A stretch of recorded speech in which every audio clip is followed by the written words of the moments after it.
നമ്മുടെ ദളപതി വിജയുടെ ഗോഡ് സിനിമയിലെ വിസിൽ പോഡ് സോങ്ങിൻ്റെ ലിറിക്കൽ വീഡിയോ റിലീസായിട്ടുണ്ട്. ടി സീരീസാണ് മ്യൂസിക് റിലീസ് ചെയ്യുന്നത്.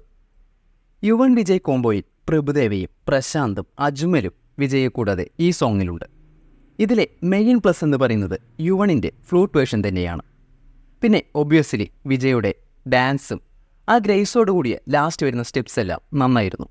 പിന്നെ ഒരുപാട് നാളിന് ശേഷം ആക്ടർ പ്രശാന്തിനെ ഈ സോങ്ങിൽ കാണാൻ പറ്റി. പക്ഷേ സോങ് ഫസ്റ്റ് ടൈം കേൾക്കുമ്പോൾ ഏതോ ഒരു തെലുങ്ക് ഹിന്ദി സോങ് തമിഴിലേക്ക് ഡബ് ചെയ്ത പോലെയായിരുന്നു ഇതിലെ ലിറിക്സിൽ പകുതിയും തോന്നിയത്. എന്തോ വിജയിൻ്റെ വോയിസും യുവൻ്റെ മ്യൂസിക്കും സിങ്ക് ആവാത്ത പോലെ തോന്നി. മേ ബി കൂടുതൽ അനിരുദ്ധ് വിജയ് കോംബോയ്ക്ക് ഓവർ അഡിക്റ്റ് ആയതുകൊണ്ടാവാം അങ്ങനെയൊരു ഫീൽ കിട്ടിയത്. പിന്നെ ഇതൊരു പാർട്ടി സോങ് ആയതുകൊണ്ട് ഇതിലെ ലിറിക്സിൽ പകുതിയും വിജയുടെ പാർട്ടിയെ ബന്ധപ്പെട്ട കാര്യങ്ങളൊക്കെയായിരുന്നു കൂടുതലും. അത് ഒരു ക്രിഞ്ചായി പലർക്കും തോന്നാൻ ചാൻസ് ഉണ്ട്. അതേപോലെ തന്നെ തൻ്റെ സിനിമകളുടെ റെഫറൻസ് തൻ്റെ അടുത്തടുത്ത സിനിമകളിൽ കൊണ്ടുവരുന്നത് ഒരു വെങ്കട് പ്രഭു സ്റ്റൈലാണ്.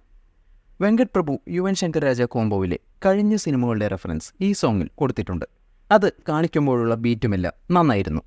അതുപോലെ ജിഒഎടിക്ക് വിസിൽ പോഡ്, പാർട്ടിക്ക് വിസിൽ പോഡ്, ഇത് കേൾക്കുമ്പോൾ നമ്മ തല ധോണിക്ക് പെരിയ വിസിലടിങ്കെ അത് പെട്ടെന്ന് മൈൻഡിലേക്ക് വന്നവർ കമൻറ്റ് ചെയ്യുക. യൂഷ്വലി ഒരു വിജയ് സോങ് നമുക്ക് ഫസ്റ്റ് കണക്റ്റ് ആയില്ലെങ്കിലും റിപ്പീറ്റ് അടിച്ച് കേൾക്കുമ്പോൾ നമുക്ക് ഒരു വൈബ് മൂഡ് കിട്ടേണ്ടതാണ്. ബട്ട് ഇതിൽ അത് കിട്ടുന്നില്ല.